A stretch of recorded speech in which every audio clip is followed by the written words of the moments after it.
In this segment, we will find out how globalization affects all of us, especially young people. So the RAIN team went out to see if people know about globalization.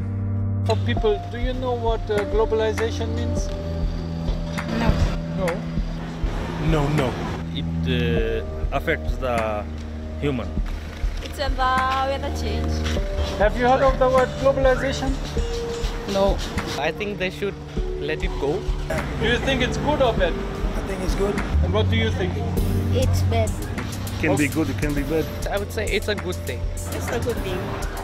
I think it's positive, but I think it really depends on the people. The poor will get poorer and the richer will get richer. That's what the globalization. Nowadays, even a toddler of 5 years is holding a new technology that's called a cell phone, and they're quite versatile with it.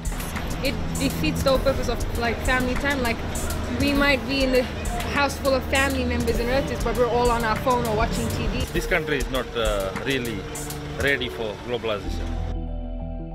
The term globalization describes a dynamic reality of change that is taking place on a global scale. It is a radical reformation process. We can see globalization in the transformation of our cities, in new technologies that we are using, the way we communicate with each other, how we do business, and in the way how our thinking and values change. Globalization removes the boundaries of our imagination, and former distances are overcome now by just one mouse click. So why is it important for young people to know about globalization? I just want to set the context for the presentation this morning, and also create a little bit more of awareness. I know you're all aware about the things that are taking place around us that are heavily connected to the things that's taking place inside of us, to the way you view your world, like I was saying, to the way you see things, to the way you make decisions right inside of your room. Yep, it's all connected. The world is rapidly evolving, rapidly changing. So we can't be living in Fiji and be ignorant of the fact that it's changing, because it's affecting us. It's affecting the way we dress. It's affecting the way we think, the way we put values into the things that we want. We want the latest gadget. Why? Because that's just what's happening all around the globe. When we look down the street, we don't see like young Fijian woman wearing masi walking down the road, or you're not even wearing masi, right? So these are all effects of globalization. This just represents what globalization means to us. It refers to the totality of the vast changes occurring in the planet. This is just a reality that I wanna make you more aware of what you are contributing to in the vast. You are not just in Fiji, in a small little country somewhere. They call it third world. We're not third world. We are somewhere out there, but we are significantly contributing to globalization. One way or another, one choice that you make, you are contributing to globalization. You go to a shop and you say, I want to find the latest gadget. And then the shop goes, I need to put the latest gadget into my shop. So the civilization being created by globalization is based on the market. Who do you think is the market?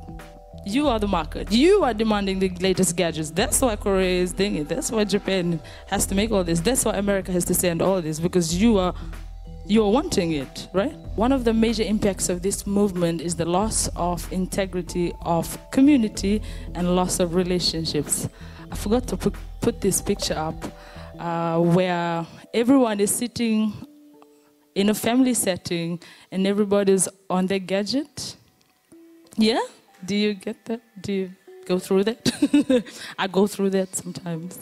Before, if we were all sitting in a bus stop without phones, what would we be doing, say, for the whole day? Conversing and chatting and getting to know one another and all that, yeah? You can be sitting in the bus stop and you're conversing with your uncle in Iraq.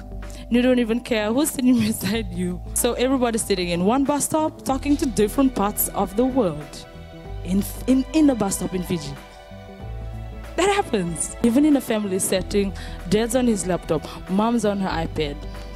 Children are also on their iPad. Where's our family life? Yep. Where's communication? Where's relationship?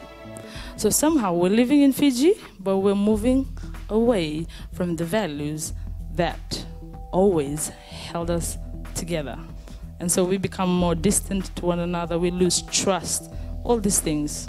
Another severe impact is the destruction of the identity of the individual. For example, if I was standing here with Shamil and I had the latest iPad and he still had those old EasyTel phones, am I more important than him? Like, people look at me.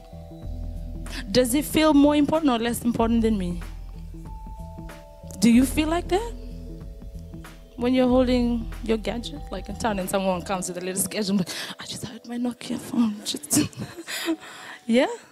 So it affects your identity. Like, it begins to define you. Like, Nokia phone, this becomes the value of who you are. So as cultures fragment under the pressures of cultural invasion by the stronger forces of the market, I'm talking about the culture that we begin to buy into. Yeah?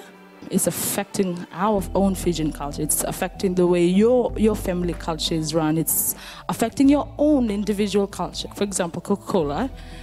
Coca-Cola, if you go to India, you've been to India, it's just fancy to have a Coke in your hand, right? It's just fancy to have a Coke in your hand, then hold up and drowning molly cup. What you doing, drowning molly?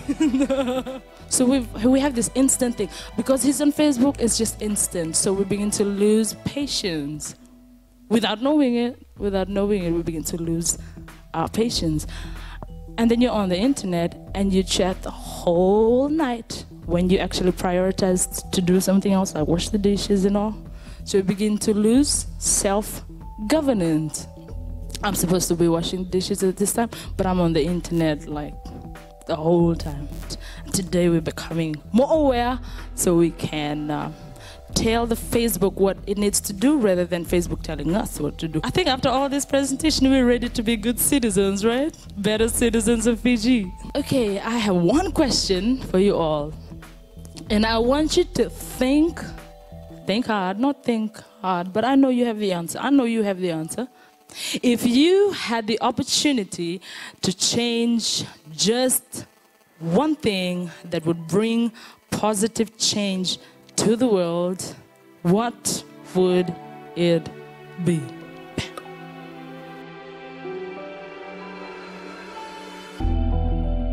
Stay tuned to find out the answer. Let it rain.